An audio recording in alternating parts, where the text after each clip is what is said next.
Okay, if we could come to order, please. We'll get started.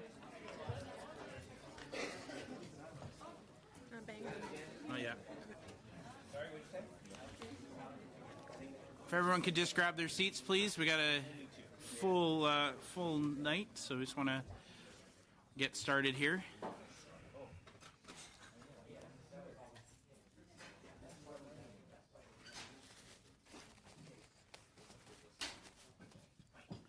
All right. Good evening, everyone. I first of all want to thank everybody for joining us this evening.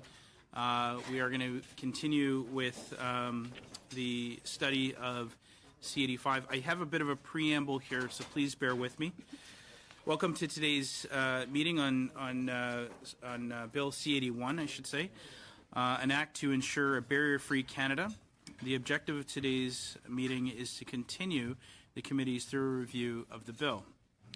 I would like to take a moment to remind both those participating in the proceedings, as well as those observing the proceedings of the committee in person and on video, that the committee adopted a motion on September 18th, which included instructions for the clerk to explore options to allow for the full participation of all witnesses and members of the public on this study. As a result, the committee has made arrangements to make all meetings in relation to the study of Bill C81 as accessible as possible in a variety of ways. This includes providing sign language interpretation and near real-time closed captioning in the room. Please note that both American Sign Language and Quebec Sign Language are being offered to those in our audience. For those who would like to watch the American Sign Language interpretation, please sit in the benches to my left. For those who would like to watch Quebec Sign Language interpretation, please sit in the benches to my right. In addition, please note that the first two rows of benches have been reserved for those who wish to avail themselves of these interpretation services.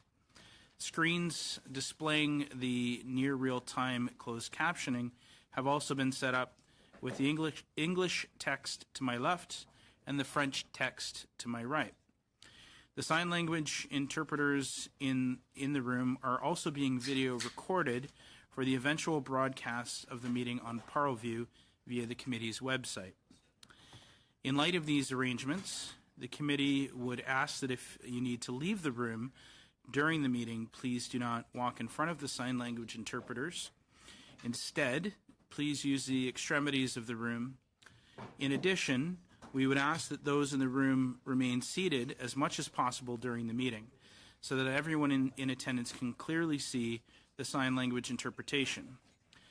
Finally, if a member of the audience requires assistance at any time, please notify a member of the staff or the committee clerk.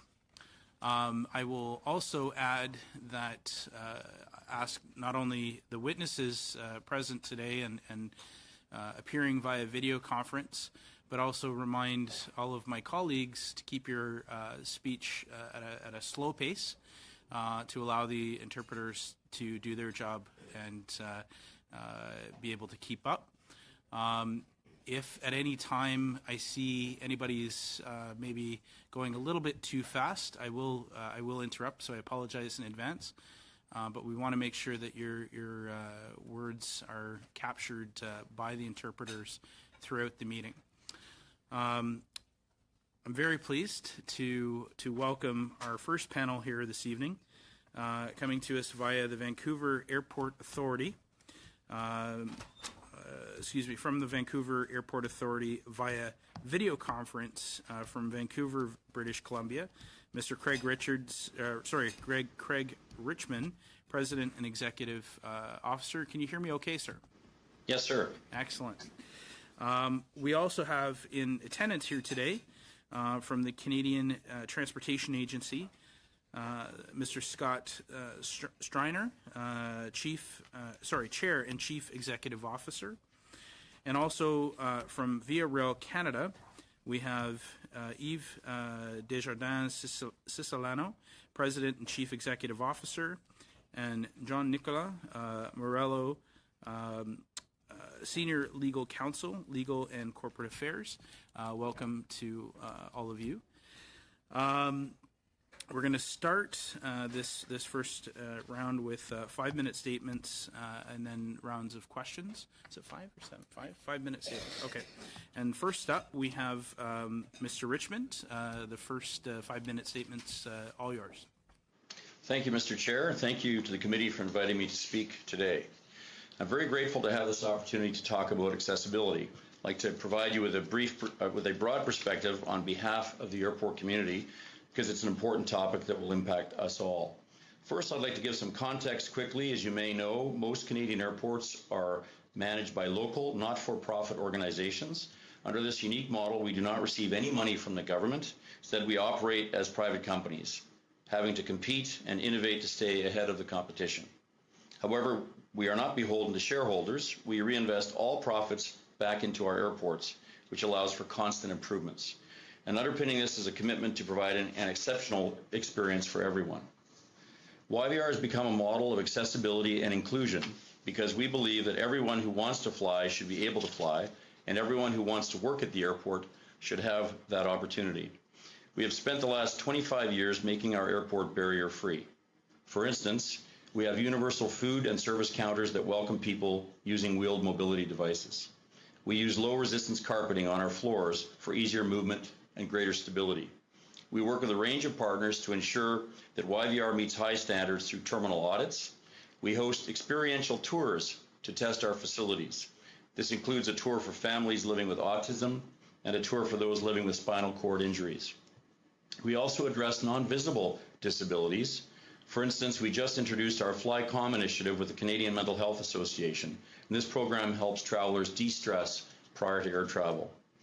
In addition to making our airport barrier-free, we also strive for employment equity. We've been named one of Canada's best diversity employers, and just recently, the federal government has recognized our achievement with the Sector Distinction and Employment Equity Champion Awards. We've gotten to this point because we set equity targets, closely monitor them, and take action. Currently, women make up 42% of our workforce, visible minorities make up 33%, Aboriginal peoples almost 2%, and persons with disabilities 3%. And in fact, persons with disabilities this year make up 4.8% of our hires. Yes, we have work to do, but we're heading in the right direction. We also have a large range of programs to promote a diverse workplace, and we have overhauled our procurement process, looking at how we can reward companies that value diversity. So we're doing a lot, and of course there's always a lot more to do, and that brings me to Bill C-81. Overall, we're very happy to see a bill of this nature and believe it's about time. The preceding is to let you know that we are not afraid of the bill. We're ready. However, I'm worried that the bill is a bit heavy-handed. It also presents possibly significant administrative burdens, and I believe we'll run into some major issues applying standards. Additional feedback and reporting requirements in the bill would add a considerable burden, even more challenging when we consider the differences among airports. There are a lot of small airports that don't have the resources that we do. These airports would be much better off spending funds to install accessibility ramps than producing reports. For them, it's often one or the other. It brings me to the Canadian Accessibility Standards Development Organization. Do we really need this to do what's needed? My concern is duplication and redundancy with what other organizations are already doing, for example, in the built environment. How can we leverage what already exists rather than creating another body that will bring more costs and bureaucracy? An alternative would be to bring in organizations who are already doing accreditation. This could start with a general visit and not a compliance audit. For instance, we just got certified at YVR at the Vancouver Airport with the Rick Hansen Foundation.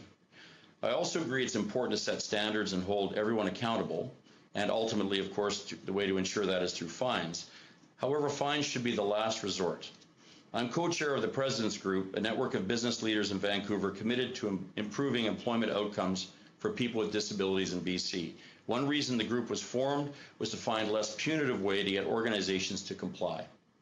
So my question is, how much of a hard stance will we take on fines? Is there a grace period to implement the measures needed? And if so, how long is it? The reality is that there will always be areas in which we are underperforming. We're never fully compliant, and nobody is. We're always evolving our buildings, and so grandfathering is very much an issue.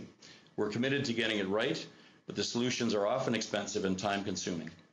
In conclusion, overall, we support the bill and think it will go a long way to removing barriers and improving accessibility across Canada. I look forward to working with you to further improve our accessibility, and thank you for providing me with the opportunity to voice YVR's perspective today. Thank you very much, sir.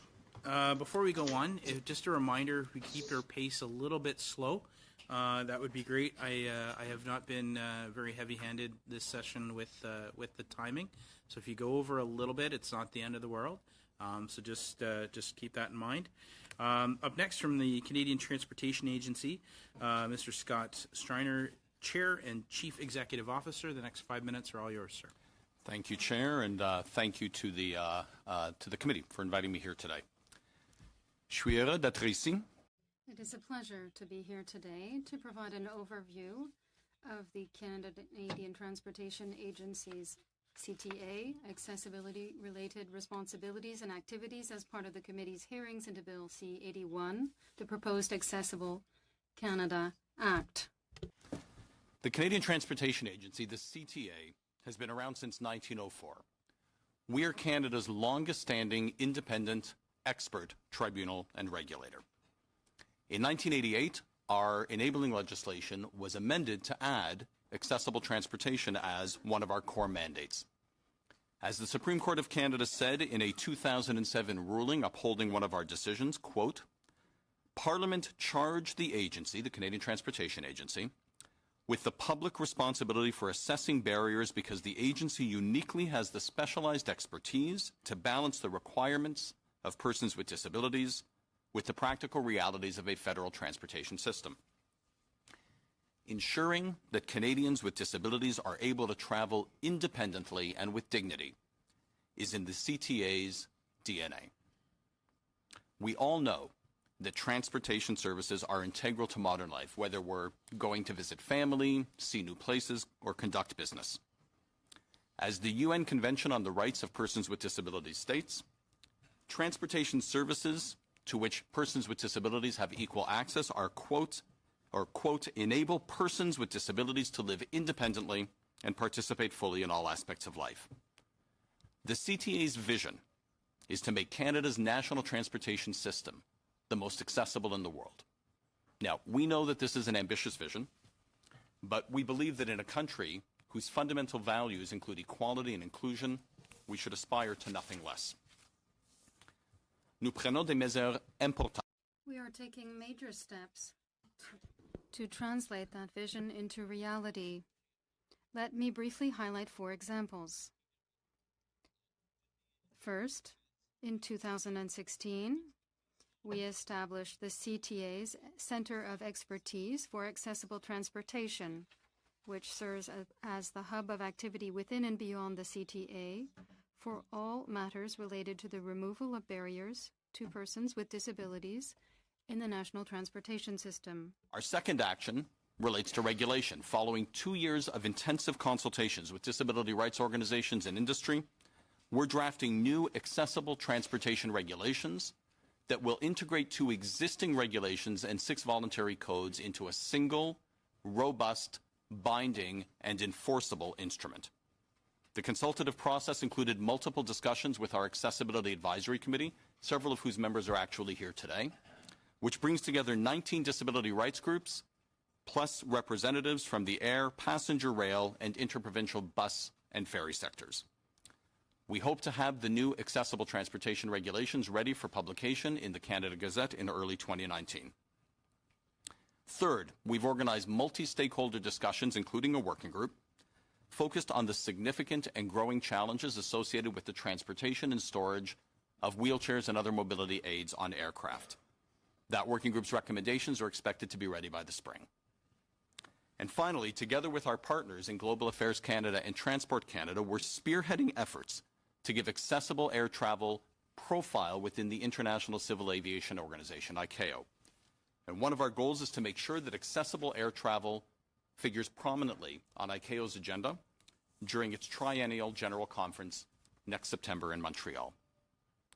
Nous nous préparons également à la We are also getting ready to implement Bill C-81 should it be passed. We're putting the pieces in place for the launch of a proactive education and compliance monitoring and enforcement program within 60 days of royal assent. We're revising the standard wording that we apply to accessibility adjudications to reflect the language of Bill C-81.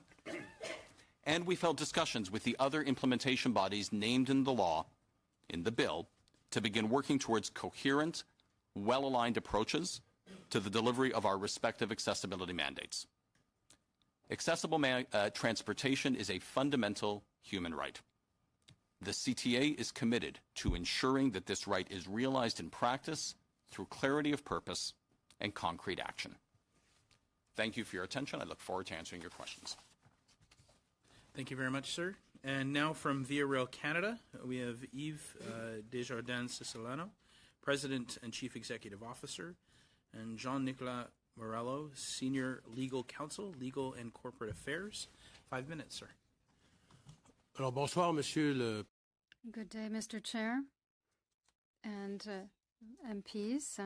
Thank you for welcoming Via Rail and my colleague and myself to comment on the bill. It is an ambitious bill, yet an important one for accessibility. Via Rail did not expect the arrival of this bill to ensure service to 4.4 million passengers. Whether they have accessibility issues or not, we want to ensure that our services are available to Canadians, to ensure that transportation services are available to Canadians from coast to coast to coast. We know that 1 out of every 7 Canadians report having a disability, so it is important to ensure that if we want to have an inclusive society, that these people have access, be it for family, for business, for pleasure, or other reasons, that they can see the Canadian countryside, that they have safe and secure services. Not only are we confident that we can meet the requirements of the proposed legislation, we've been acting with the intention of doing what that act purports to do. En effet, la mobilité inclusive et In fact, inclusive and sustainable mobility is central to Via Rail's mandate, which is to always better serve Canadians. by anticipating the mobility needs of people with disabilities and increasing the space available to them over the past few years. More than 1,450 accessible spaces have been added on board our trains since 2014. At present, our capacity to accommodate Canadians with disability is already 6 times greater than it was just a few years ago. To ensure that our services go beyond what is already in place, thanks to the Government of Canada, Via Rail has invested more than $162 million since 2010 in the following areas.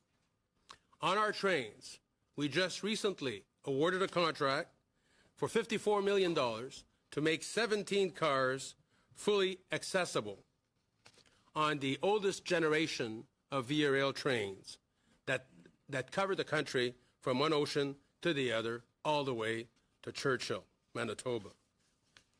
We've consulted groups in devising the new functionality that makes those cars accessible, and as well, again, thanks to Budget 2018, we are in the midst of procuring a totally new fleet to serve the busiest corridor between Quebec City and Windsor, where we currently serve over 4.5 million Canadians. That fleet will be totally accessible.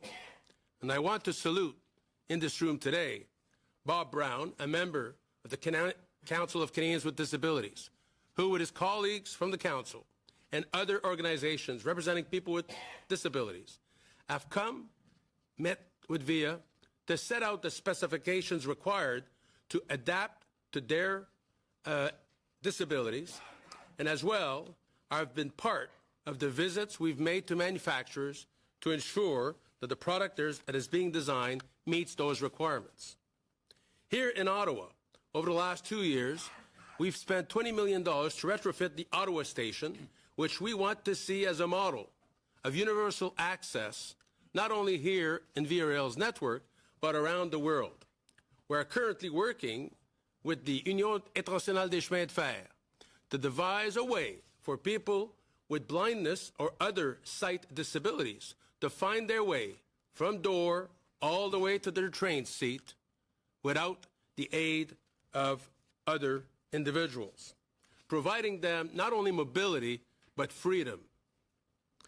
The introduction of a continuous improvement process at VIA to ensure greater accessibility is part of our DNA, to use Scott Striner's expression. We've already become, in our view, a world leader in accessibility.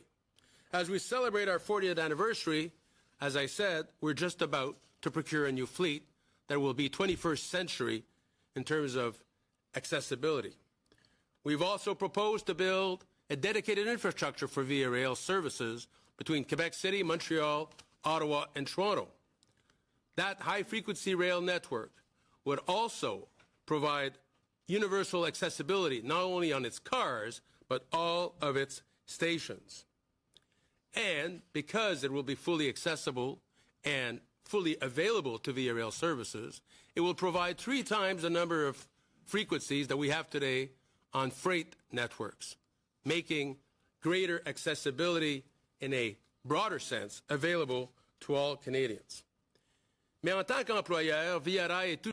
As an employer, Via Rail is also concerned with the importance of recognizing the need for integration of disabilities into our workforce, and that is why, as Chair and CEO of Via Rail, my objective in my annual objectives is to include a number of handicapped individuals among our new recruits. At present, we have more than 3% of our staff who are individuals with handicaps. We have an objective this year of maintaining the course on that percentage. For 2018, my personal goal, is to have more than 32% of individuals coming from diverse communities, including those with handicaps. We are already at 42% in terms of that objective. Ça veut dire présentement que nous avons cette année seulement engagé 12. We have hired 12 people with a handicap who will join our Via Rail employees. At Via Rail, we recognize that we are an important pillar of inclusion and sustainable mobility, and we recognize the equality of all Canadians.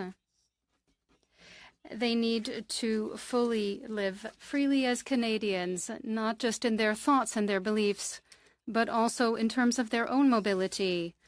That is why we are committed to ensuring that not only will we meet the objectives under the legislation, the important legislation you are discussing today, but also to exceed those expectations. Thank you, Mr. Chair.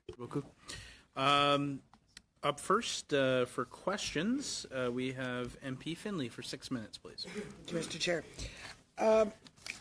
Over the last few years, I spent about 2 of those years traveling across the country with the aid of at least a cane, often a walker or a wheelchair.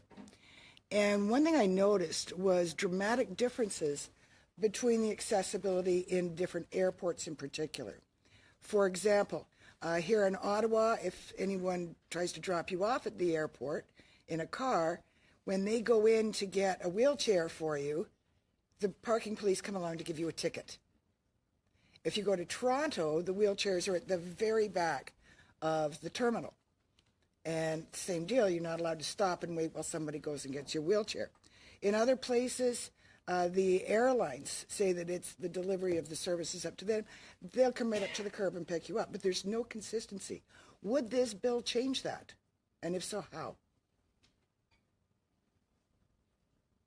Mr. Chair, perhaps I can provide an initial response. The issue of wheelchair services is one which we at the Canadian Transportation Agency have seen crop up again and again. It is actually, of all of the different issues around which we receive accessibility-related complaints, it's the most common topic. And we also, as I noted in my opening remarks, recognize that the transportation of wheelchairs and other mobility devices on aircraft is becoming a more and more challenging issue. And that's because, you know, there's a positive development. Wheelchairs are becoming larger, they're becoming more technologically complex and more customized. So they're better at meeting the needs of the individual traveler. But that means that it can sometimes be more challenging to transport them, to store them on aircraft.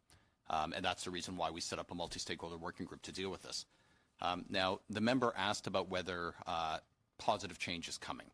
So what I can say is that the CTA has been working for several years now on its new accessible transportation regulations, which will include a section on the obligations of airports and airlines in respect of the provision of wheelchair services.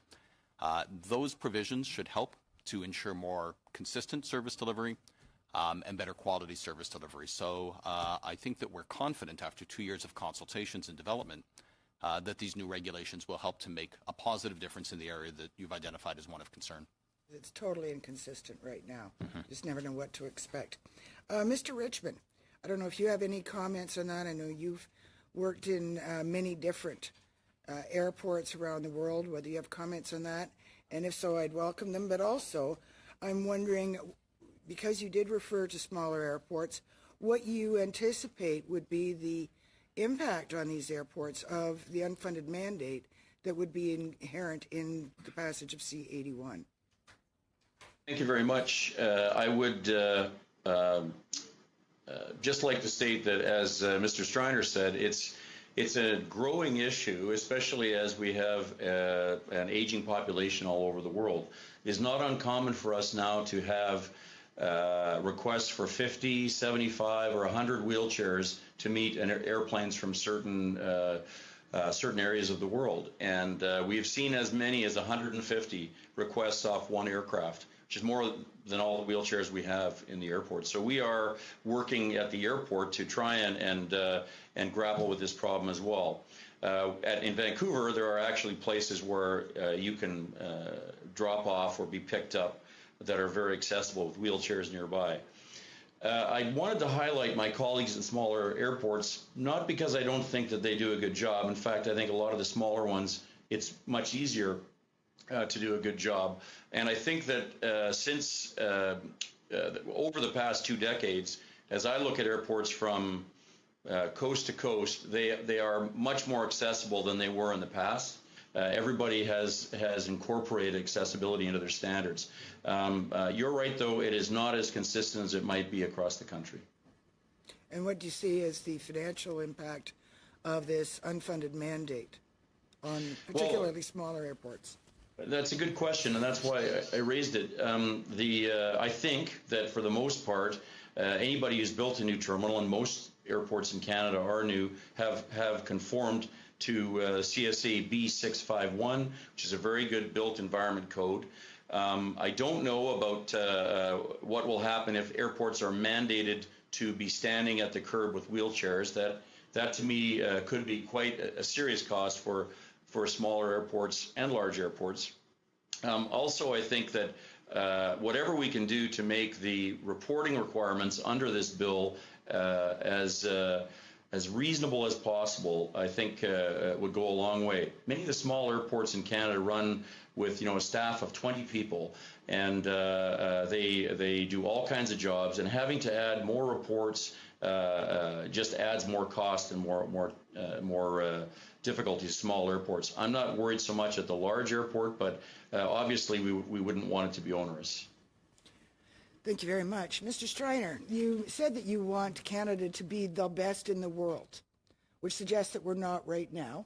So I'd ask you, who is the best, and what do they do that's so terrific that to which we should aspire? Very, very brief answer, please.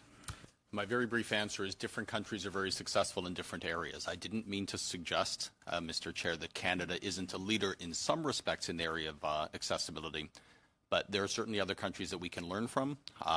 We can learn from both the successes and the failures, for example, of a piece of legislation like the Americans with Disabilities Act.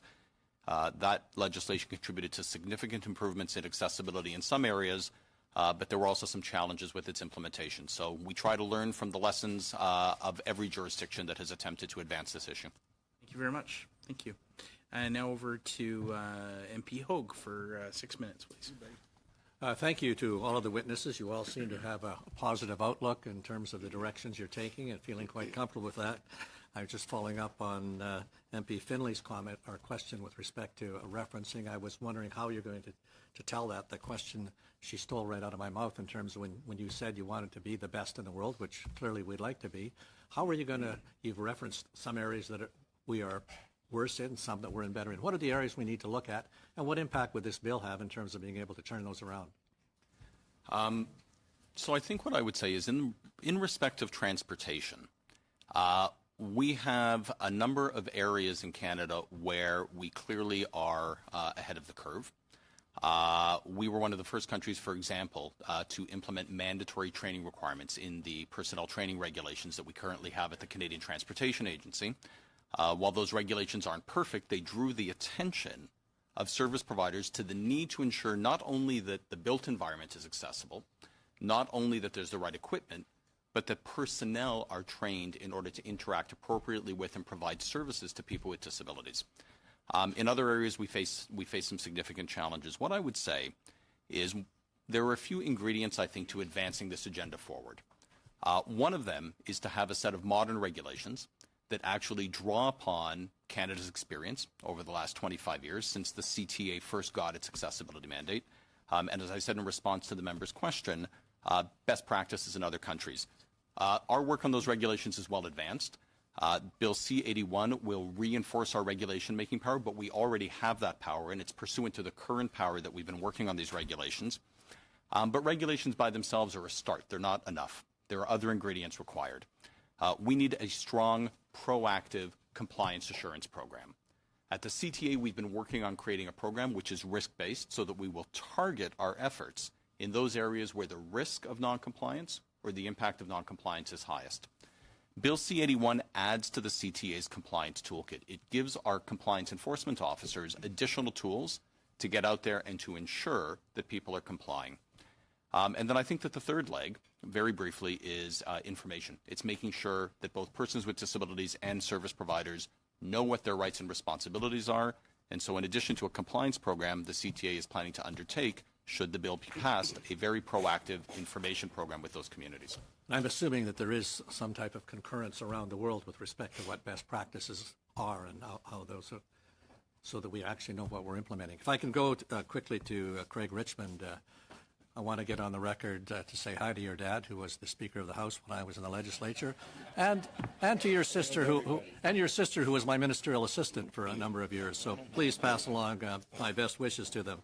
I haven't been able to find Valerie's number recently. You made reference to thinking that going to legislation was maybe a bit premature, that there was a lot of processes by which we might look at changing and shifting accessibility, inclusion, and I assume from that you're talking about how we change the culture and how the culture starts to change. Can you talk about the changes that have been made at YVR with respect to the culture, particularly in response to, well, I should speak more slowly, particularly in response to what happens with staff? I know in some areas I've talked to, the staff have been reluctant to respond to some of those initiatives.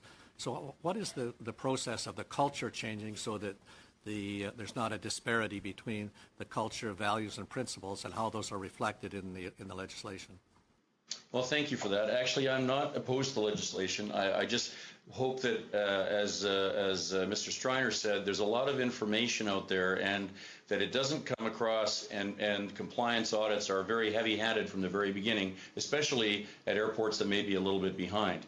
I think also we have to think about the fact that, you know, our building, for example, is the largest building in BC, and it's constantly growing. And so we're going to have we're going to need some grandfathering because we can't constantly keep it up to the latest standards. So we have that in many other aspects of the building, but not in terms of accessibility because there's been no standard before. I think the culture is a good point. Something we're very proud of at Vancouver is the culture, and it all begins with empathy. We do a lot of training. Our employees are very encouraged, and about 80% of them have spent a half a day in a wheelchair. They spend time with vision blocking devices to see what that's like. I know that the airlines do the same kind of training, and I think actually there is a tremendous amount of empathy for the passenger who's traveling with disabilities. So our culture goes back to the formation of the Airport Authority back in 1992. I've always been very impressed when I was there as a young person with the attention and care that everybody from the airport to the airline is trying to take for persons with disabilities. Thank you. To Mr. Desjardins Siciliano, you made reference to the retrofit that you're making in the Ottawa station and that you want to see that as being the most accessible in the world. Can you describe what that would look like in terms of how different it is now? And I assume that in order to make that statement, you've looked at some of the other stations around the world. So what are the changes that you'll make to make that accessible? And then, Well, so He's the giving you about changes 30 seconds, I'm afraid. So the changes that have been made include a level boarding platform, and so they're eliminating steps or elevators to get into the train itself. The construction of elevators to allow movement between the floors of the train station. Where else in the world? They don't. Well, no, they don't exist in the Ottawa station. My point is the combination of all of these, plus the element that I mentioned in terms of people with sight impairments, that is new and does not exist anywhere in the world today. Thank you. Thank you. MP Hardcastle, please. 6 minutes. Thank you, Mr. Chair.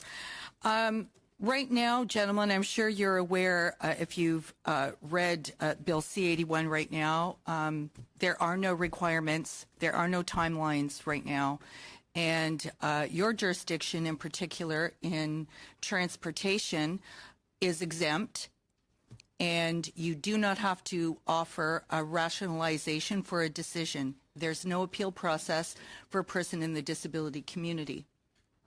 Do you think that needs to change before we actually pass C-81? I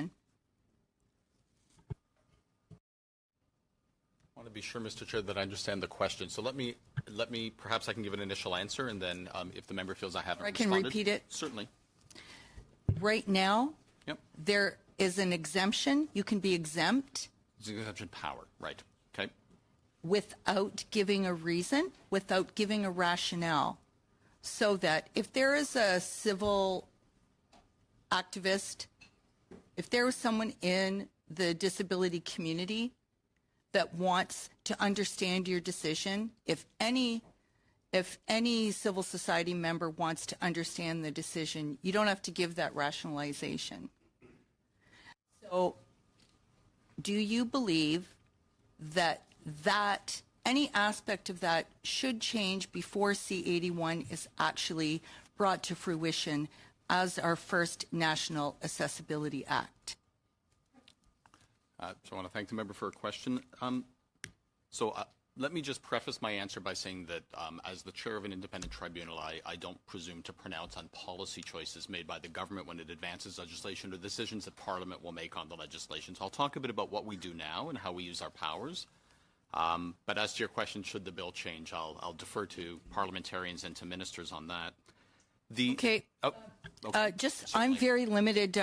Forgive me. I'm extremely limited in my time. I'm the only member of the NDP caucus that sits on this committee, and I'm very, very limited to the perspective that I want to bring forward. So having said that, I don't need to understand where you're at now.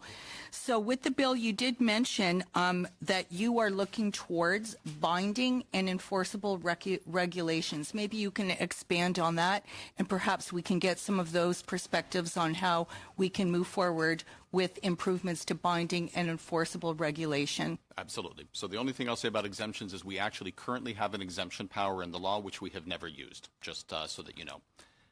In terms of the regulations that we're working on will, as I said, integrate 2 existing regulations and 6 voluntary codes into a single binding regulation that builds upon the lessons that we've learned and the feedback we've received from disability rights organizations and transportation service providers. Those regulations will cover everything from service delivery to facilities to equipment to training to communications to reporting. Comprehensive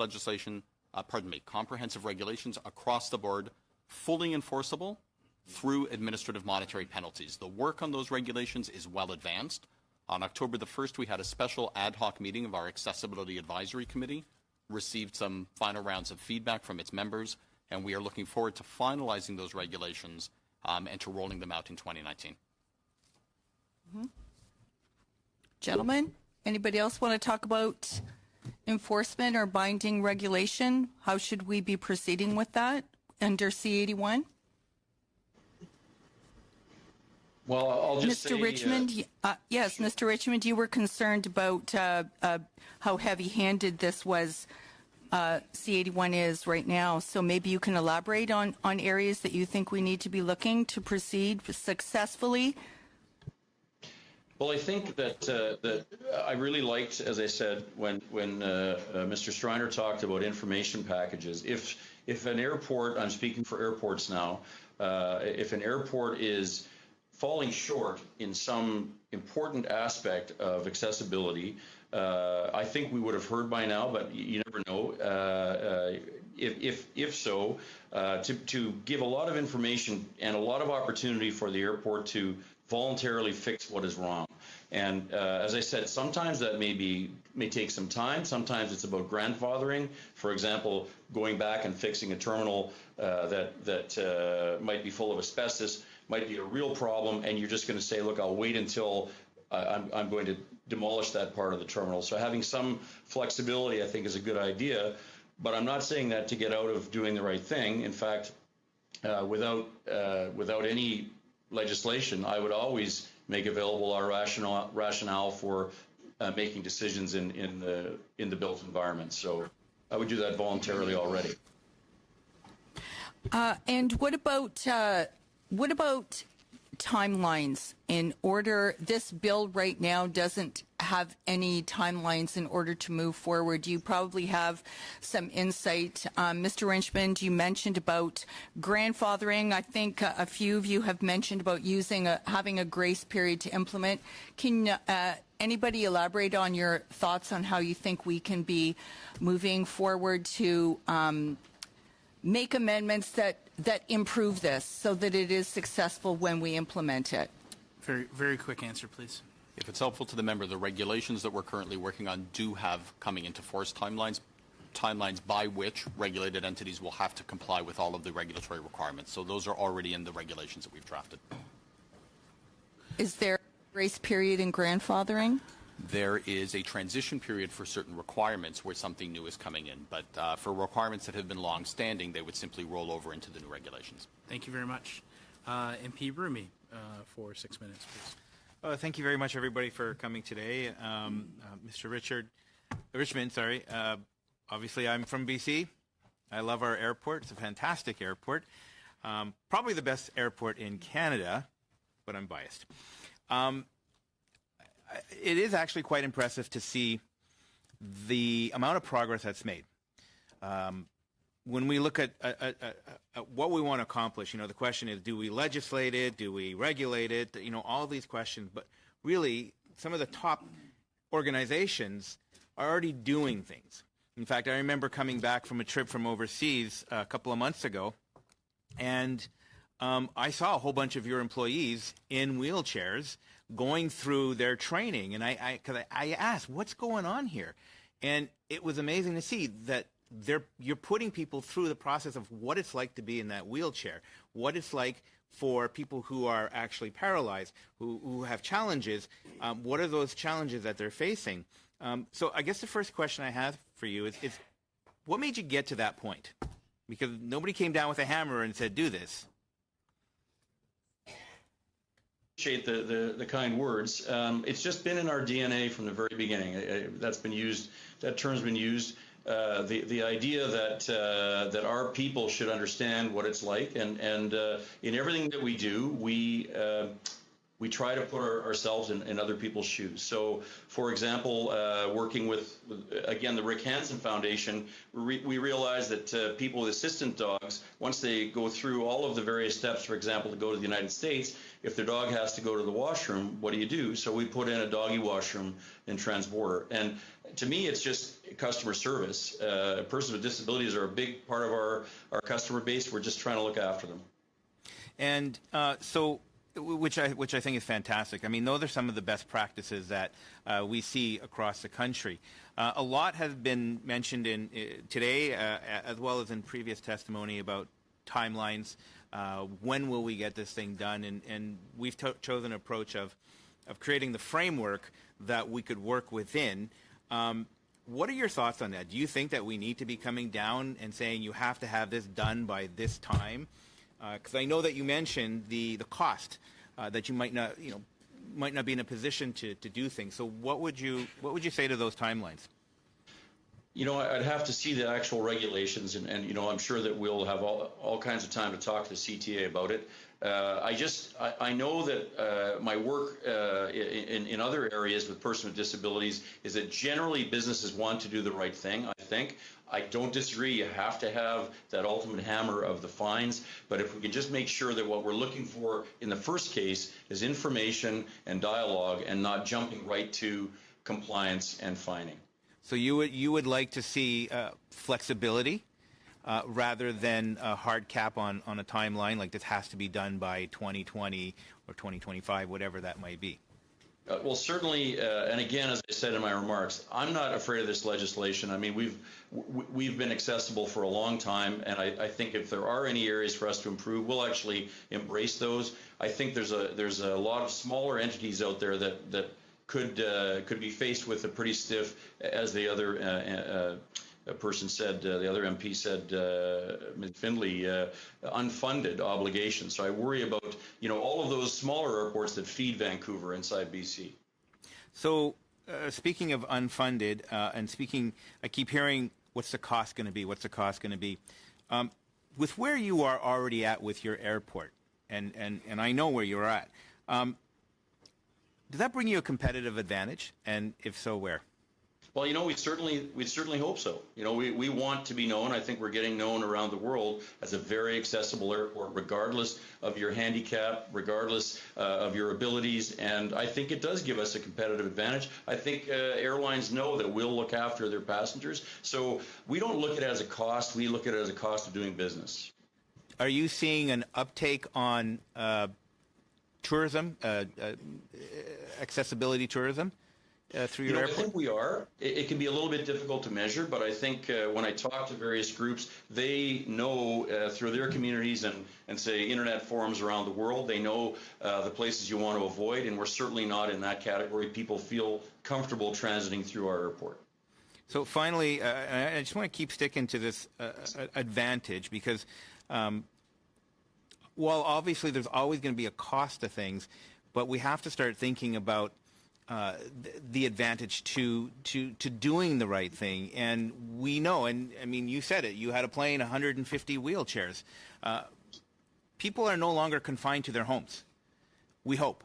And right. When we look at tourism throughout the country, when we look at tourism throughout the world, there is a lot of people that are now wanting to, whether they're in a wheelchair, wanting to be able to experience life.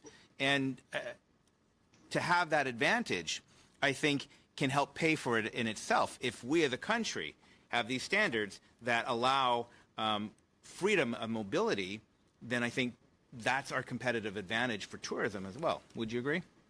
I absolutely agree, and I worry about imposing a solution. Say, for example, we have to build a new transborder terminal. If we're told, okay, do this on the old terminal now, well, that's just going to be money that's thrown away. If in 4 years from now we have another part of the terminal that's opening up, so a little flexibility would go a long way. That's the flexibility that you're referring to. Thank you very much. Thank you, MP Dion, for 6 minutes, please. This is for Mr. Desjardins Siciliano. You talked about VIA striving to be or being a world leader in accessibility, and so that's you should be lauded for that. But you said that you use standards from the Canadian Council for Disabilities to get there, and these standards were deemed acceptable to you. So could you please comment on the provision in this bill for multiple more years of further consultation to determine standards?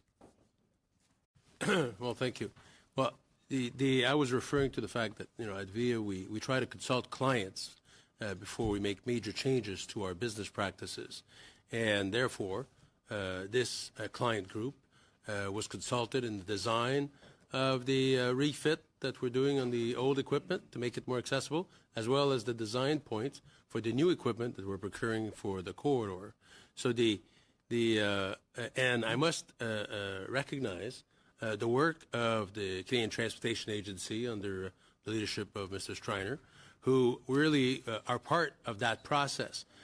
They monitor, sometimes they mediate the process in terms of making sure we have all the right parties around the table, provide an objective environment where we can have these consultations. But it has evolved from that regulatory, if you will, environment to one of collaboration between a provider of a service and a customer base. And one point that's not to be lost here is that by 2030, over 25% of Canadians will be over 65. And as I'm getting to that point myself, the reality is that mobility becomes a challenge, not just from a physical aspect, but whether it be eyesight or hearing impairments and other impairments. And therefore, we have to address these issues because our business depends on it. These are a huge customer segment that you can't just leave at home. So now the fact that we're a public body and by definition we're meant to provide services that private enterprises may be more hesitant to provide does not take away from the commercial opportunity of being a better provider for that audience and target. So the consultation process, I think, exists today within the realm of the CTA or within the realm of the actual business providers. So it's rather redundant then. You also talked about Via Rail being door-to-door accessible, but we do know that not every train station is accessible. I see one in Trenton, Ontario right here where it doesn't have an elevator or it doesn't have any ramps. So I'm not certain this would be necessarily unique. Will this legislation address issues such as this? Well, so in situations where an elevator is not available to board a wheelchair on a train, Via provides ground transportation from the nearest train station from the traveler to the train station equipped to lift the chair onto the train at no cost to that person. So that's the way it is handled today. Whether this legislation would change that for an existing environment is to be seen. But it is in our objective to make all of our stations accessible, starting with the fact that the new trains will have onboard elevators, eliminating the need to have an off-board elevator that somebody needs to bring to the train and lift the chair. The elevator will be in the train. When the door opens, the elevator will come out of the train, go down to the platform, and raise the chair onto the train, eliminating the current constraints. And that, by the way, is world leading. Okay. And just a quick question for Craig Richmond. I think one of the takeaways I'm getting from your opening remarks, you talked about building accessibility, not bureaucracy and more red tape. Obviously, more reporting is going to really bog everything down, and I get your argument that we should be spending money instead on making smaller airports and so forth accessible. So can you comment a little bit more, get into a bit more depth on that? Well, again, and I'm speaking for my colleagues from the Small Airport Caucus of the Canadian Airport Council. Every time that a regulatory burden falls on them, it's a lot harder. They don't have the kind of staff that we do at the top 8 airports in Canada. So I just worry that if we're going to have reporting requirements, we make them as reasonable, as templated as possible, so that small airports aren't spending an inordinate amount of money and time reporting on what they're doing, and rather just doing it. Do you find that there's a lot of red tape and so forth already? I live in a very bureaucratic environment. We're going through, for example, my ground lease says every 5 years I have to do a full report on how we're doing, and it costs a lot of money. In fact, we hire 2 consultants to come in and do it for us because we're too busy. So, again, I'm not moaning too badly about that, but I worry about my colleagues at the smaller airports. Right, so it's money better spent on actually doing accessibility.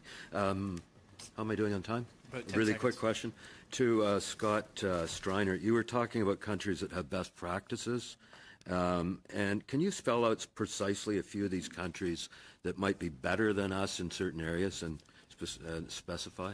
Very, very quickly, please. I think it might. This question has actually arisen several times. I think it might be better, Mr. Chair, if we could actually send perhaps a letter with a couple of examples of that, because the committee has asked. I'll simply note one example, which is that there are a number of airports both in Europe and in Asia where the guiding services and the services for persons with disabilities to get through the airport, the wayfinding services, are first class. But if it's helpful to the committee, we'll send a letter with a few additional examples. Excellent suggestion. Thank you. MP Morrissey, please. Thank you, Chair. Language that I've heard from the witness today, and you represent major organizations in the country, is you're confident that you can meet the objectives. You're not afraid of the bill. It's ambitious. The question I would have is there challenges in your day-to-day activities that the bill does not address? Mr. Strickner, you're at the CTA. So, of course, we're in a different position than my colleagues today because we're the regulator and the tribunal. I think what I would say in response to the member's question, Mr. Chair, is that the bill is offering us a number of new tools. We've had a responsibility for making the national transportation system more accessible since 1988. I think we've made terrific progress, but there's still significant distance to be covered. The bill provides us with some additional tools to advance those objectives. Okay. How do you see this legislation complementing your pending regulatory changes? You referenced quite a bit that you're currently undergoing. Within this framework, from my perspective, should give you a clear understanding of where you should be. So I'll give a couple of quick examples, cognizant of time. First of all, what we're going to do is we are going to take the lens that the bill presents, particularly the definitions of disability and of barrier, and we're going to integrate those into everything we do that's related to accessibility. So the bill does provide a bit of an overarching framework, a kind of a way of thinking about accessibility, which the CTA agrees with and that we'll integrate into our work.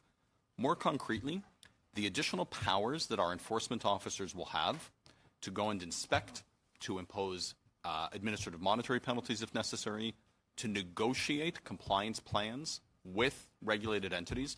I think that those additional tools, those additional powers will help our folks in the field working with service providers like the two represented here today and hundreds of others to actually, on a day-to-day basis, in a very concrete way, advance accessibility. There are some new ways that our folks who are out there working every day with service providers will have to make sure that the goals of the legislation and our regulations move forward.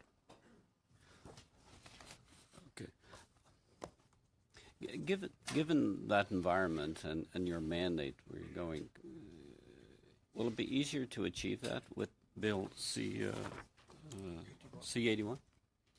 Certainly the additional tools that Bill C-81 will give us to advance the mandate will be helpful. Okay.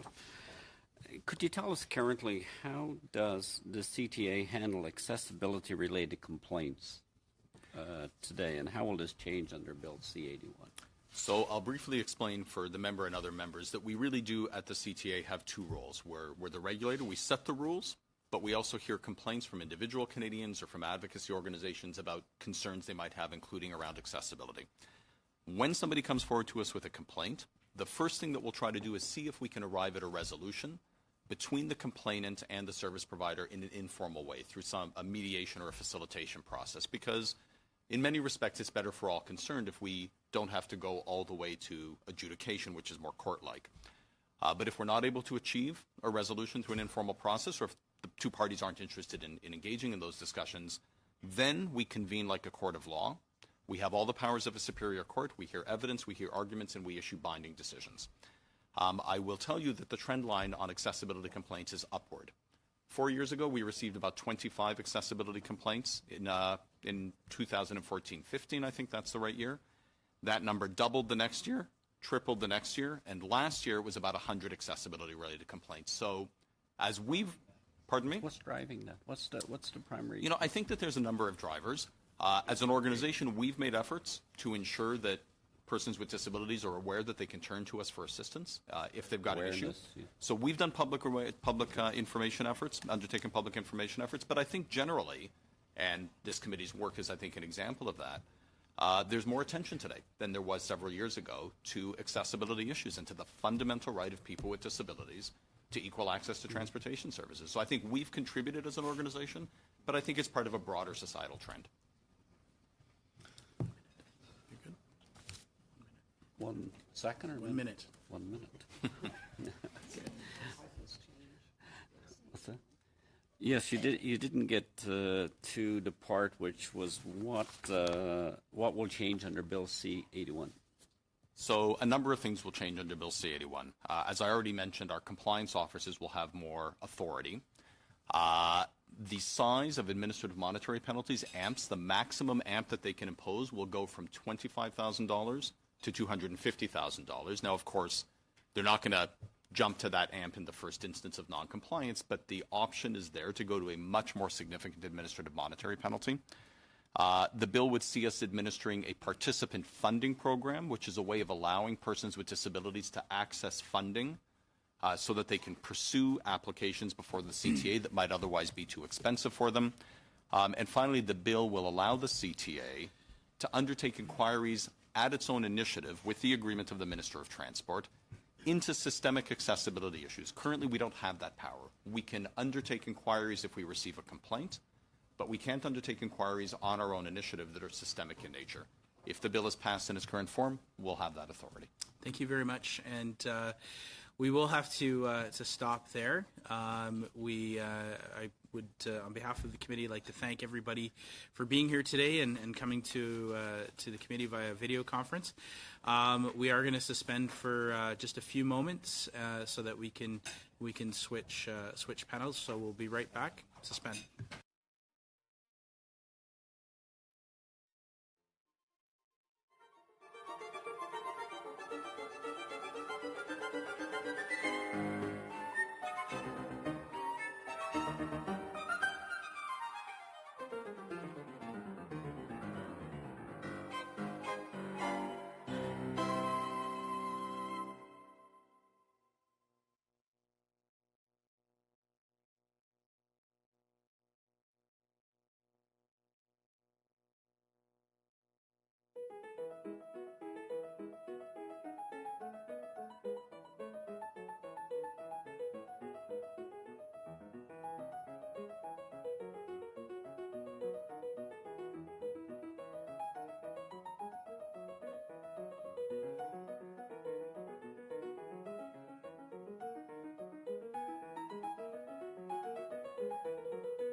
Folks, if we could just take our seats, that'd be great. Thank you.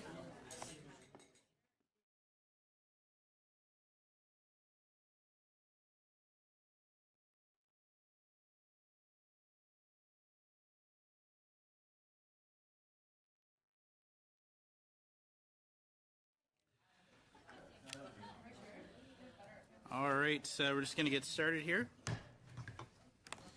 Welcome back, everybody. This is our second panel this evening, and for those that are joining us, I'm not going to go through the preamble entirely again, just to remind you that we do have both in French and English sign language. And I'm sorry, sir, but you're going to have to put your phone away at the back there. Thank you. There's no photos at this time. Thank you.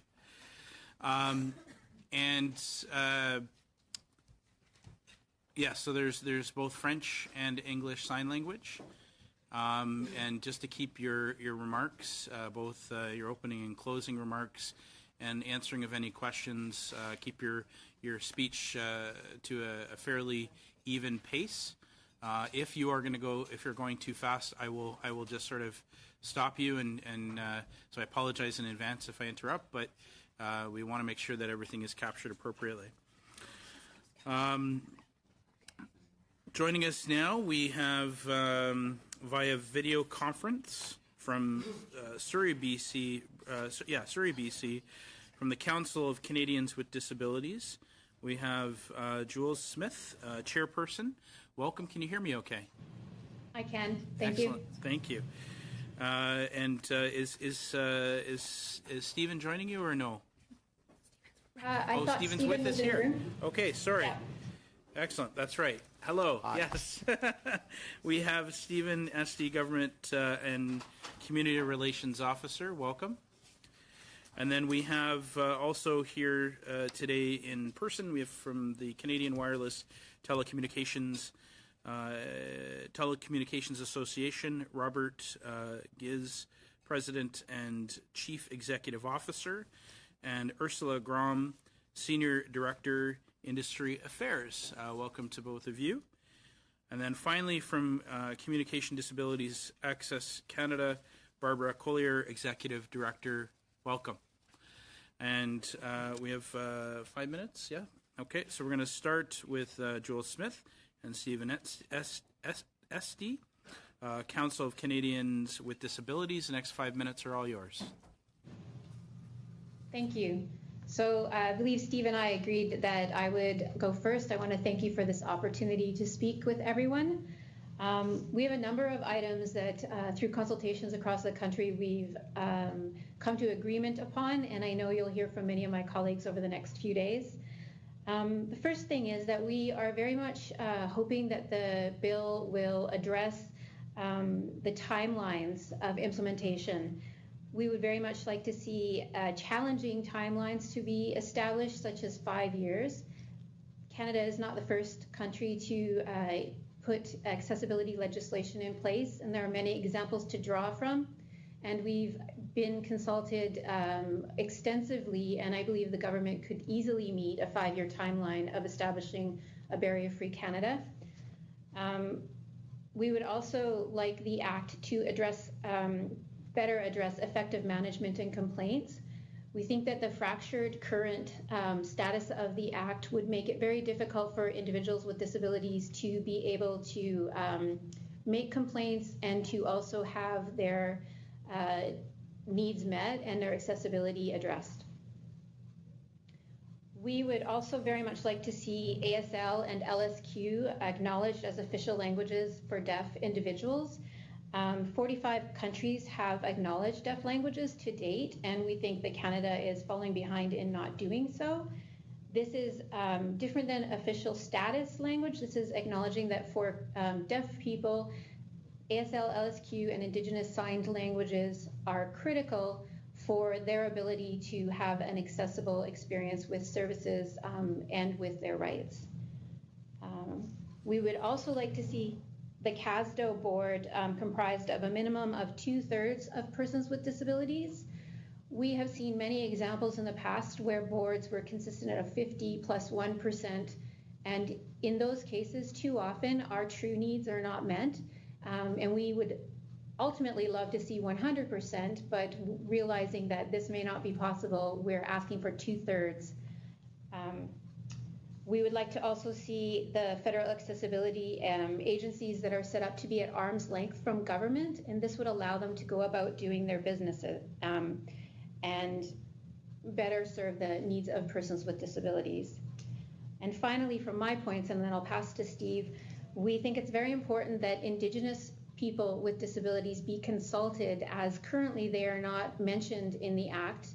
And although Indigenous nation-to-nation work is being done, the particular needs of the Indigenous individuals with disabilities need to be addressed in order for a fully accessible Canada. Thank you, and I'll pass on to Steve Estee. Thanks very much. I wasn't actually aware we were splitting our 5 minutes, so I'll try and make good use of my 2.5. Couple of quick things here. We've heard over the course of the last few weeks the discussion about the idea of introducing a no wrong door policy with regard to complaints mechanism and so on. And I just wanted to share with you that within our community there's been some concerns raised about that, particularly from the mental health community in Canada. This approach has been used for a number of years and it's led to some concerns and problems. So we talked to people with the organization, and they said that there were better ways of doing things. The concern with the no wrong door thing is decisions get made on the inside. There's no transparency and so on. So there's a real concern about it. We just wanted to flag that. The second thing, a little bit more positively, wanted to say how excited we are to realize that the Act will recognize the Canadian Human Rights Commission as a domestic monitoring mechanism for the Convention on the Rights of People with Disabilities. We think that's a tremendously important provision. I'm really pleased to see it. In paragraph 149 of the Act, or section 149, talks about this specifically, and we wanted to make a suggestion that, along with the recognition of the Canadian Human Rights Commission, which is a very important thing, and in tune with the convention itself, we wanted to suggest that consideration be given to language to also flag the participation of individuals with disabilities and our organizations specifically, so that it would be made explicit in a sentence at the end of 149 to talk not just about the Human Rights Commission, but about organizations of people with disabilities, in the same way that the Convention makes a distinction between national institutions and organizations of people with disabilities. We felt that it was to be important to get that in the Act itself so that we can revisit that when the time comes. Thanks very much. Thank you both. And now from Canadian Wireless Telecommunications Association, Mr. Giz and Ms. Grom. The next 5 minutes are yours. Great. Thank you very much, Mr. Chair, and it's a pleasure to be here this evening representing the Canadian Wireless Telecommunications Association, which I'll refer to as the CWTA. I'm joined this evening by Ursula Grom-Grant, our Senior Director of Industry Affairs, who is our lead on accessibility and will most likely be taking the majority of your questions. CWTA is the authority on wireless issues, developments, and trends in Canada. We represent service providers as well as companies that develop products and services for the wireless industry. We're pleased to be here today to share the views of our members regarding Bill C-81. I would like to begin by confirming that our members strongly support the intent behind this legislation. An accessible Canada is a vision we all support. Je tiens à confirmer d'entrée. I would like to begin by confirming that our members strongly support the intent behind this legislation. An accessible Canada is a vision we all support. Full participation. These are the goals of the members of the CWTA that we're fully behind. And if Bill C-81 can bring Canada closer to these goals, then we want to be part of that. We commend the government for working towards these goals. Indeed, for years, members of the CWTA have been working in concert to ensure the services we provide are accessible to all Canadians. Today, our wireless networks offer fast and reliable mobile connectivity, with the current generation of wireless technology known as LTE or 4G being available to approximately 98.5% of all Canadians and offering the fastest average download speeds in the G7 and twice as fast as the United States. To make sure as many Canadians as possible can access the benefits of these networks, our members have worked hard in recent years to improve accessibility in relation to telecommunication services. Examples relevant to wireless telecommunications in particular include accessible websites and online content, wireless rate plans to accommodate unique needs, wireless devices that offer accessibility features and functionalities, and services like text with 911 and IP relay. Special web pages with information on accessible products and services, and accessible formats for bills and other documents and information. Our members will continue to work hard to address accessibility issues and work collaboratively with stakeholders across Canada to keep improving in this area. In this spirit, we very much welcome the broad thrust of Bill C-81.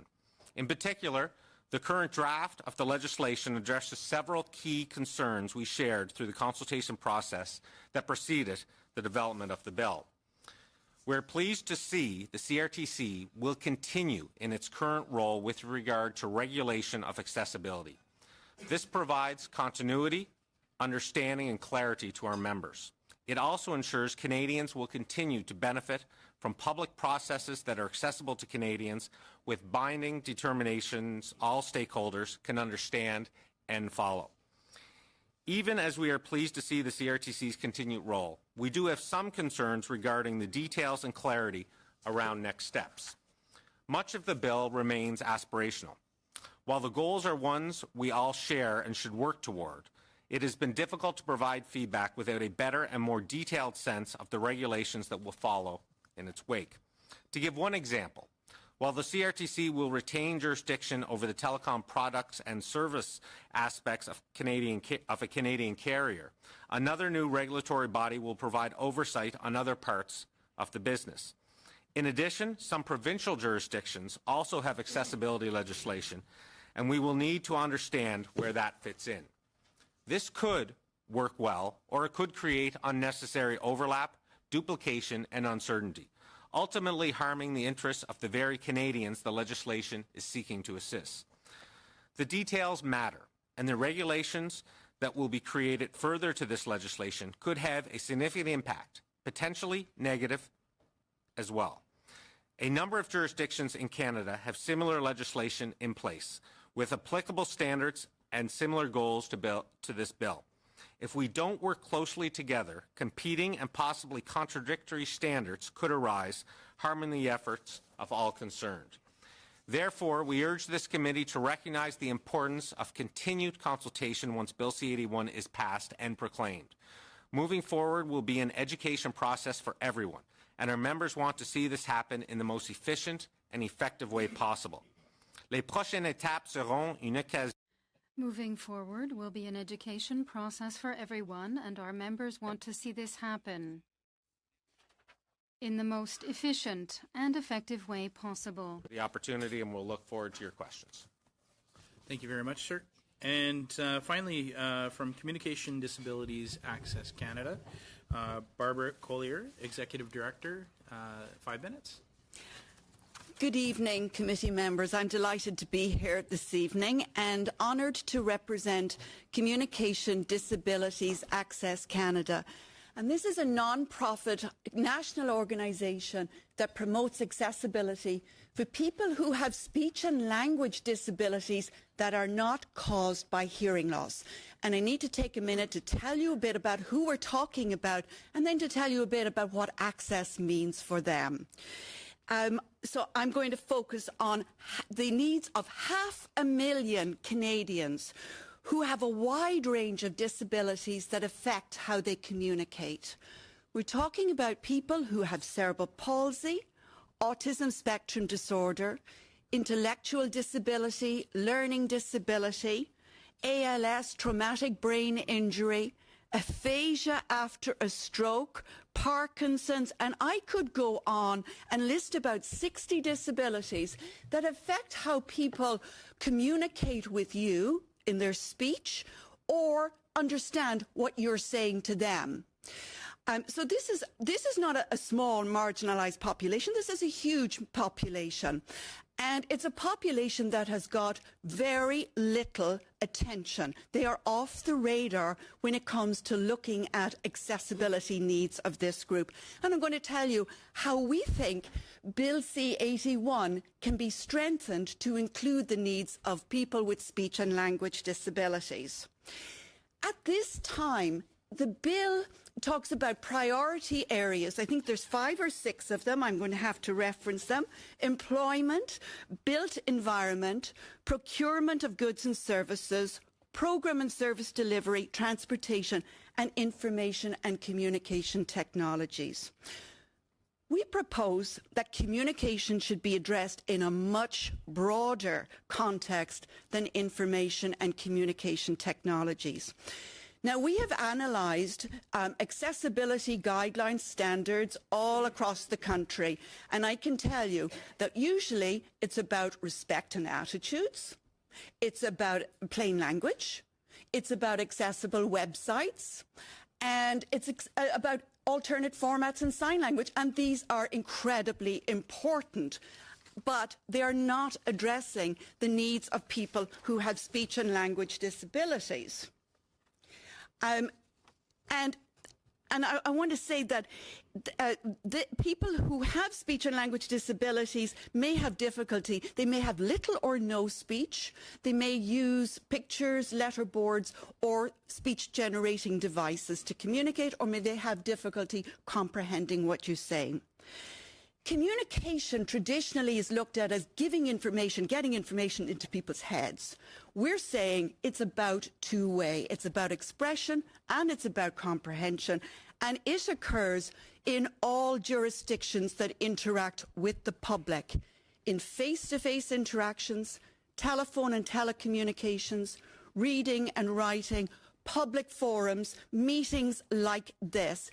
These are the contexts that are important and that people need access to, and that will, if we just look at information and communication, we're going to miss it. We are absolutely going to miss it. So we're asking the government to amend the bill to include communication as a generic building block that needs to be in place for all jurisdictions. And I'll explain what I mean by that. But we're also asking that there's another building block that we need to put in place, and that building block should have everything to do with discrimination, attitudes, accessibility rights, diversity and equity.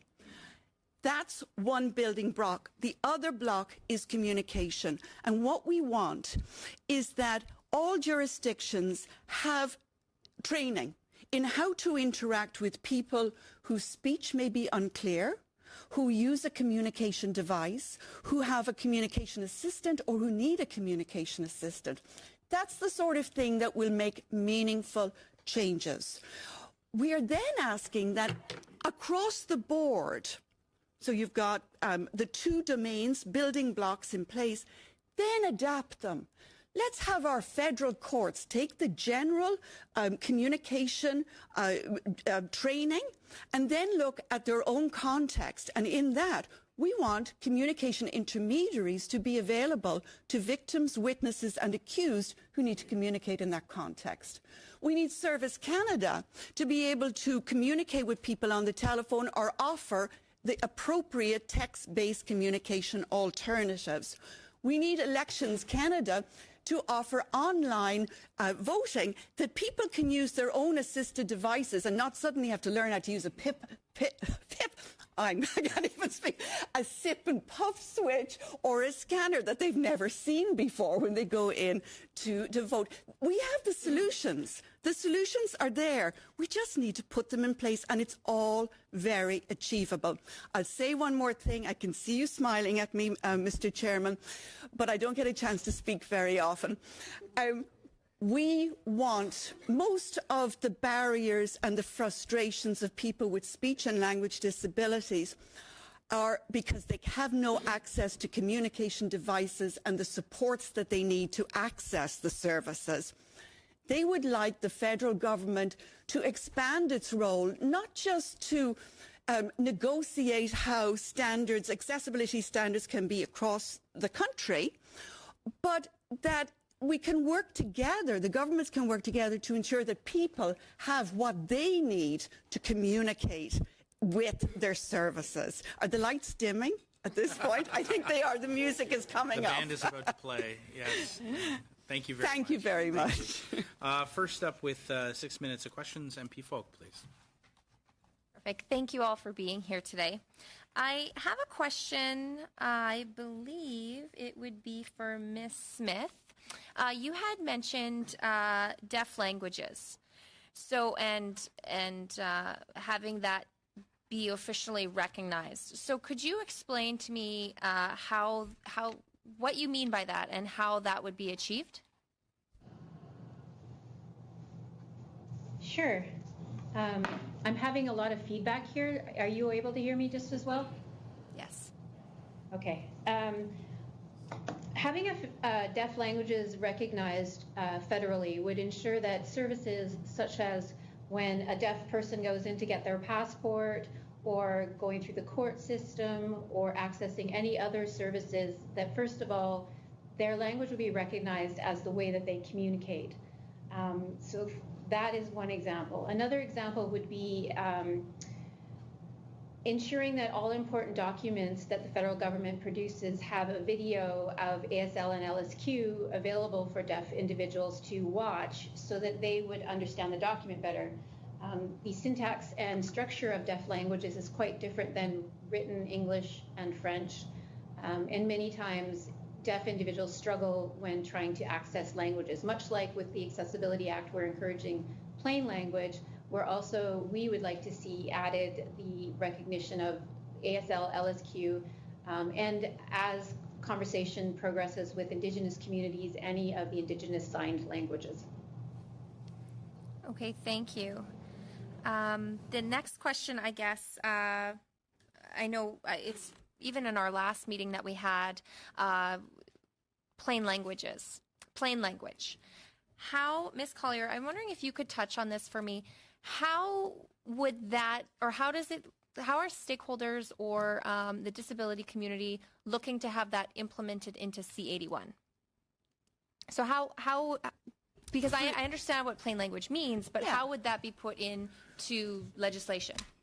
Well, if you take what I've said as communication as an umbrella, if you prioritize that as the domain that needs to be addressed, then plain language falls into reading and writing within that. And it's part of that. And plain language, as you know what it is, it needs to be put into the, I see it as fitting very much into the communication domain, but it won't fit if you're just going to use information and communication technologies. There's no place to plug it into that. It needs to be a bigger picture of it. I don't know if I've answered your question. So I'm not do you sure. mean as in referencing plain language? Like I understand what do you mean? How it could be used yes. day to day. But how do we put that into legislation or even the regulations? Like, is there a better fit for that to be either legislation or regulation, I guess? I'm not a policy maker on that, but I can certainly see how it would fit into a standard that says that written material has to be accessible and follow the principles of easy read or plain language. Okay. Does anybody else have anything to add? No. Smith. Yeah. I think this also can fall under the conversation about adding communication as a specific barrier. So we currently have under the Act 6 identified barriers that would be focused on. We strongly think that communication is a 7th. And then in the regulation and development, it would become addressed. I know that there is a lot of push to have plain language used and also ASL, LSQ, and also look at communication in general. And much as my colleague Barbara talked about, but we strongly feel it falls under that area that wasn't identified specifically. Thanks. Okay, thank you. Another question I would have, I want to understand timelines, what people are, or what different stakeholders or different people within the disability community find acceptable as a timeline. I've heard a lot from even individual meetings that I've had in my offices, but nobody has been able to give, or is willing to give me a timeline that would be sufficient. So I'm just wondering if I could hear from everybody and know what would be proposed as a timeline to be added to the legislation.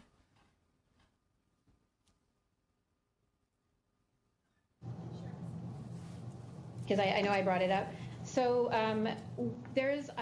CCD is part of a larger group of disability organizations, and we've worked really hard over a several day period of time working this out. So I'm going to read the language that we established.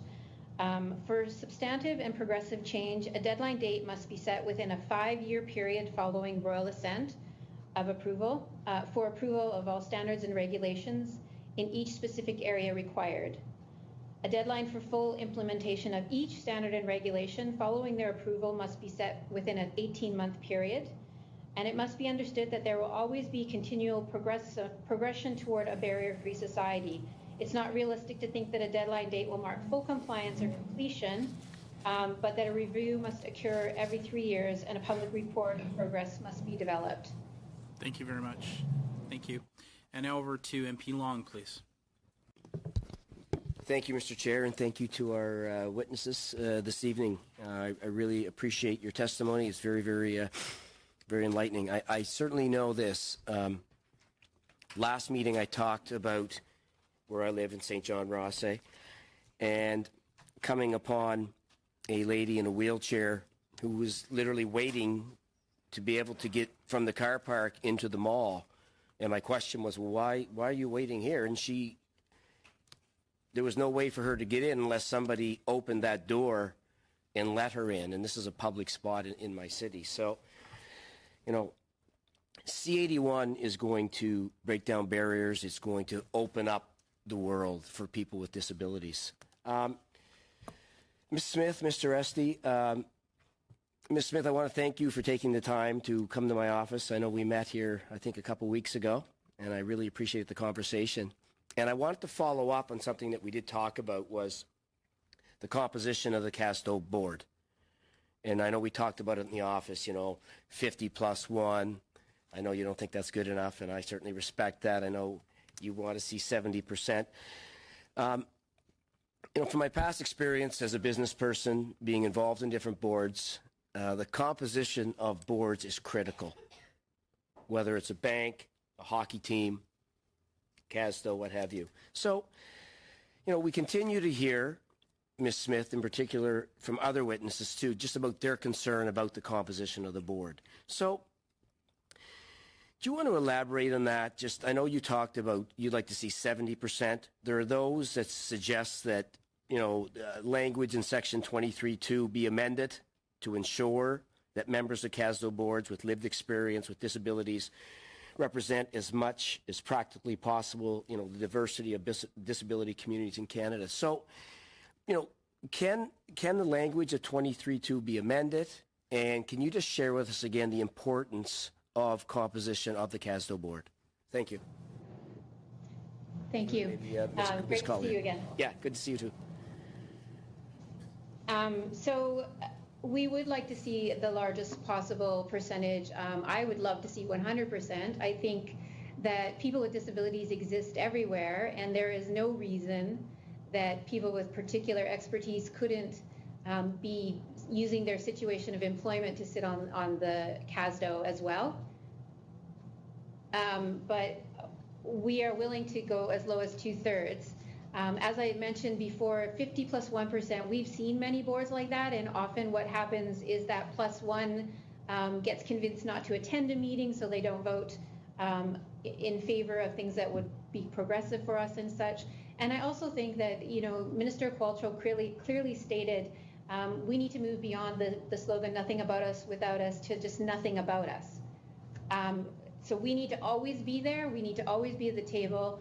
I'm a PhD candidate myself. I have plenty of colleagues who are experts in their fields. There is no reason this composition can't be diverse and fully realize us at the table. But you come up with 70%. I know you mentioned 70% in our meeting. Why not 100%? Is it necessary to allocate seats to members of each disability community on the board? I personally was advocating for 100%. FALA, which was the group we were meeting, we agreed to say 70% or 2/3 as a group. You'd like to see 100. I would like to see 100. And I think that diversity can be represented. It's not a checklist. It's looking at the composition of a group and understanding that our population is quite diverse.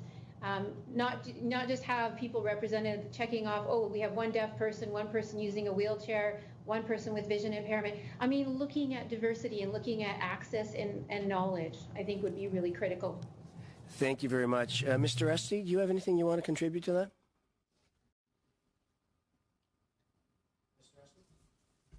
Oh, okay, sorry.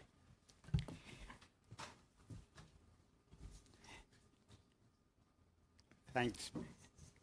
I communicate with captioning, and I'm deaf, and it takes a second or two for it to come up on the screen. It's not that I'm not paying attention. My apologies. I think that Jules has made the point quite clearly. I think, there's a diversity in the disability community, and the discussions that we've had since the bill was tabled around the representation, the number of people, percentages on these boards and so on, we started off looking at it saying 50% plus one would probably be okay, but there's been a real push by some members of the community to have a higher level of representation, and it goes particularly to the diversity of the disability experience, and the concern that if you've only got 50% of the people, then you may not have a wide enough perspective on a particular issue. So we want to ensure that that's the case here, and that's, as I understand, the rationale here. Thank you. Ms. Collier?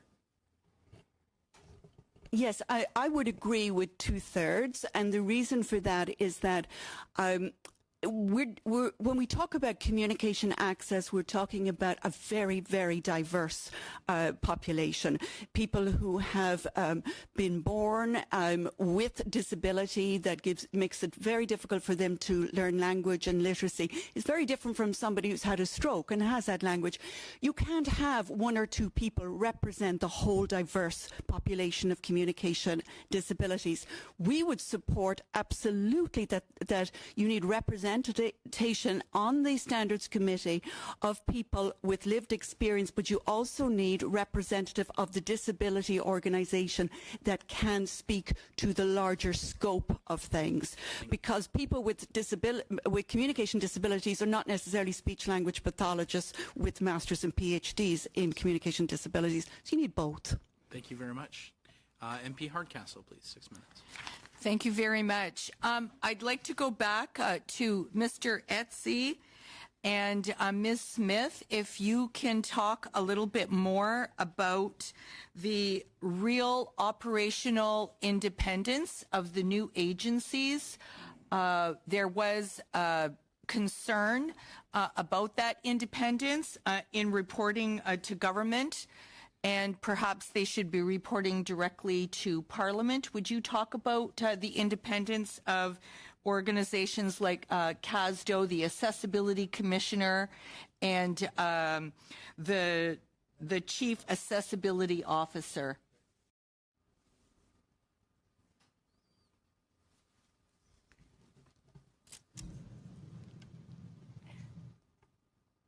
I'm not sure who's starting here. Okay. I mean, I think that that our preference would be for a mechanism to be put in place, direct reporting to Parliament. Because of the whole independence issue, we certainly would support that approach and revision to that effect. Ms. Smith? So there was a lot of feedback when you were asking your question, but I did get... Do you want to just repeat it? The independence of the new offices. You'd like to see reporting to Parliament? We would very much like to see that. We feel to some extent that the current way that Bill C-81 is set up with a number of fractured reporting systems might be problematic.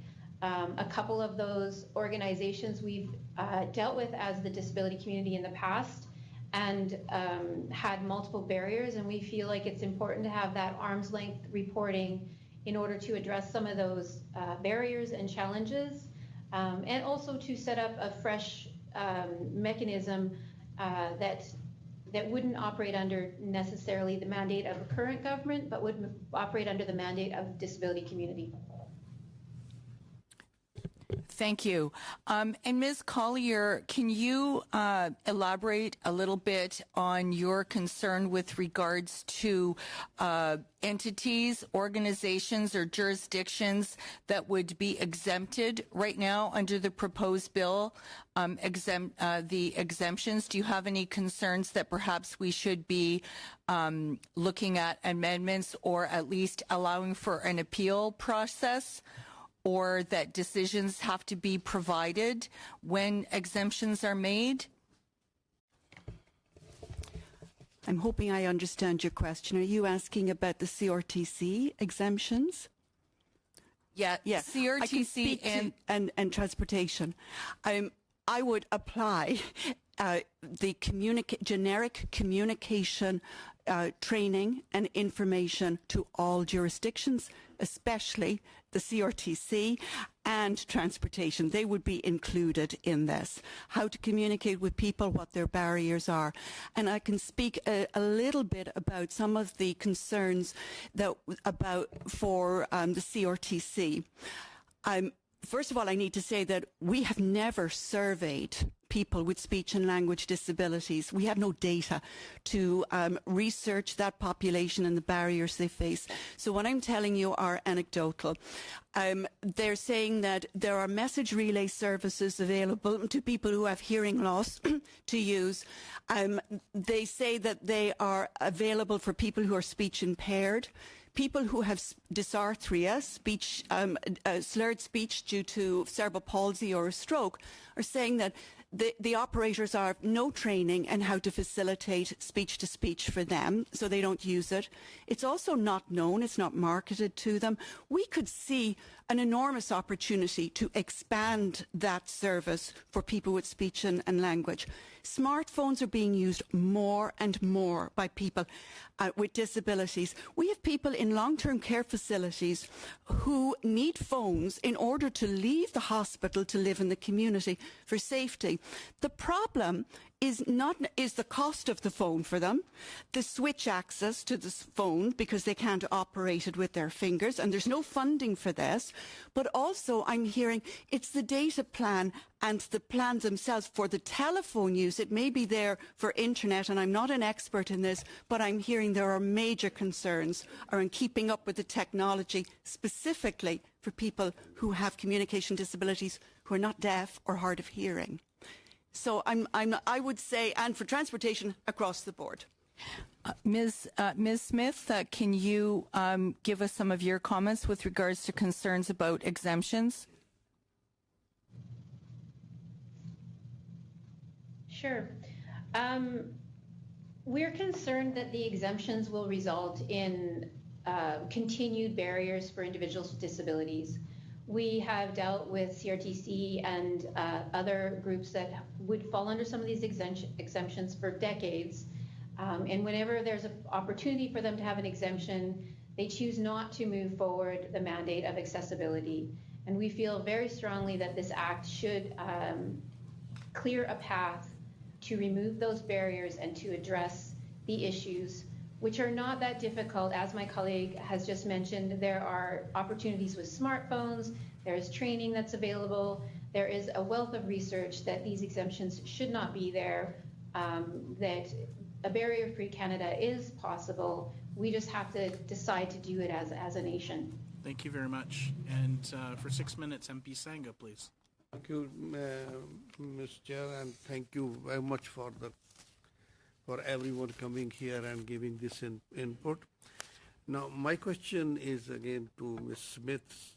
Ms. Smith, you are talking about the Canadian Accessibility Standard Organization, I know this is going to be a very exclusive type of organization which is going to make better standards for regulation, bring changes into the regulations.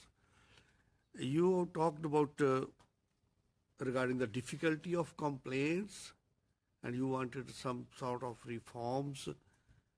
What type of reforms you're looking for to have better complaint process? Sure. So the current way that the bill is written, the complaints falls under many different ways, and I know that the government has so far been pushing for every door. They're calling it every door something, but we're concerned that individuals will have a complaint and not know who they should go to, go through the wrong door, and possibly it could take 2 or 3 years to resolve an issue. What we would like to see is that CASDO be responsible for developing the regulations, and that the reporting of any complaints go through one organization. Whether that organization has individuals underneath, for example, the Canadian Human Rights Commission, and then potentially several individuals underneath who would manage complaints, but that people would know where they go when they have a complaint about federal accessibility. Not that you might go to the CRTC for this, and you might have to call Services Canada for that for a complaint, or you might have to call a specific airline for another complaint, but one place for people to call and have their complaints directed, one organization to develop the regulations and to provide a disability lens in the writing of those regulations. And I don't mean any disability lens, I mean a human rights disability lens. And to provide, also to do work on the intersectionality that I know government has attempted to do through the Gender-Based Analysis Plus, which has not been very successful for the disability community, which is why we strongly feel that one organization being responsible for the complaints and for the management of regulations is critical, so that across the board we have equal access, a clear understanding of barriers and what accessibility looks like. Thank you. Secondly, when we are now looking for barrier-free Canada, and we want it now, it should be done now, and we want that things should follow as soon as possible. Why you are looking for 5 years timeline then? Canada has done a lot of work in several of our provinces on accessibility and disability legislation. We also have the example of numerous countries around the world who have done this work already. We're not reinventing the wheel. We have great examples. We also know of some of the challenges and issues that have occurred during the consultation process over the last 2 and a bit years. The government has gathered much information on accessibility that works in other countries and in our own. And we feel like setting up extremely long timelines will just result in us, perhaps not living to see a barrier-free Canada. So you think 5 years timeline will provide better resolutions than the immediately taking action now? I think where we can, immediate action is critical. There are things that are easily done right away. We're saying 5 years for the regulations and such to be set up with the new, to be fully set up within the new organizations that are being developed. We know that there is some work in setting up a new department. We understand there's some work in setting up and reviewing regulations and making sure provincial and federal don't misalign and that there won't be problems in that sense. But we also want to hurry along the process. We don't think it needs to take 20 years. Whatever is possible, we would love to see it done within a year, but we're also recognizing government has an election coming up and such too. Thank you very much. Thank you very much. And MP Rumi, please. Thank you very much. Thank you, everybody, for being here. I will say up front that I will be sharing my time with Parliamentary Secretary Young. This thing with timelines has been going around my head. And when I was listening to your testimony, Ms. Collier, it actually just clicked in to me as to why we shouldn't be putting timelines in the legislation. The things that you're mentioning it's enormous. There's so many different. Let me finish. There's so many different things that are out there that if we start to try to legislate every single piece, we won't get to where we need to go. And I see this as an evolution of this whole process, because technology is changing, people are changing, and when you try to legislate that change, it actually stops you from moving forward. So I don't have any questions. I just needed to share that with you, and I'm going to let P.S. Young take over. Well, thank you very much. And I think you did want to mention something or say something to Dan's comment. I just wanted to say that I was stressing the scope of the issue of communication access, but I think it's very, very doable. 90% of what I'm talking about is education, and I think we have the education resources that could be put in place. What we need is a standard to say everyone needs training in how to communicate with people who communicate in different ways. It's very, very doable. The other part, to develop the intermediaries for the federal courts and the communication assistants to assist people at public forums, that's going to take longer. That's a support service that needs to be developed in the same way as sign language services have been developed. But I think it's very doable, and it's not a huge cost to educate people. Thank you for your question and for bringing that up. And thank you very much for your input. I did want to, and I don't know how much time I have left. Oh, okay.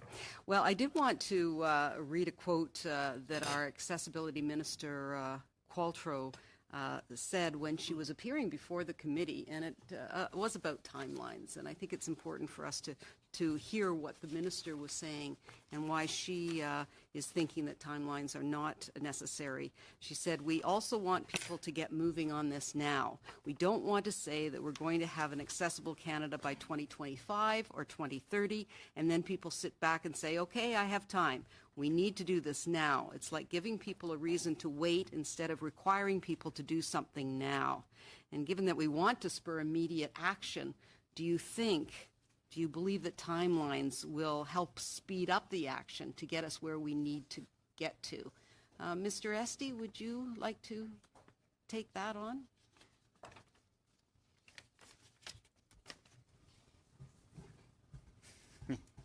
Sure, I'll give it a shot. I come from Nova Scotia, and we've just gone through this process in our province, developing accessibility legislation.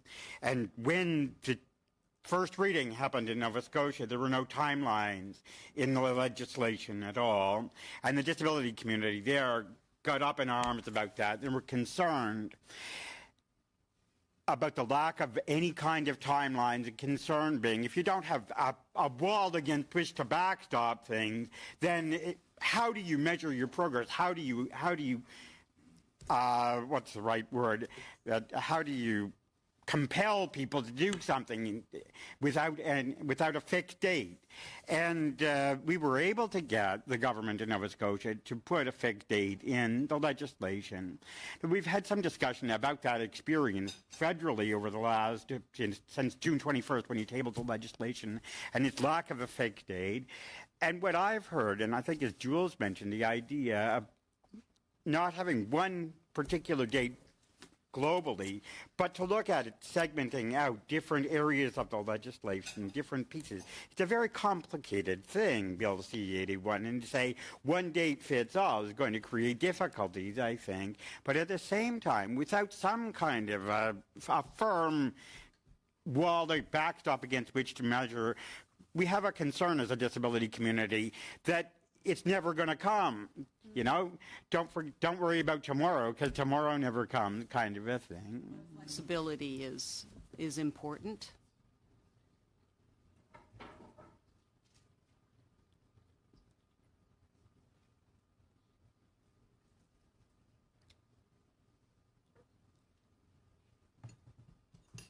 I'm not sure it I'm having came up. Technological problems here. Okay.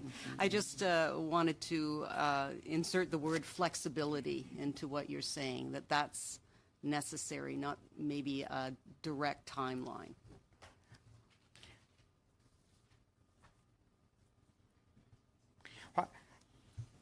I think that there can be flexibility, sure, but I do think there needs to be some way for us to measure and things. So some amount, some kinds of timelines and deadlines need to be negotiated at some point. I'm not sure exactly what that point is. Thank you very much. And we have about just shy of 2 minutes left. MP Finley, would like to close this out? Well, before I make a question or submit a question, I do have to make a comment in that there is so much flexibility in this bill as it's written that it never has to come into force.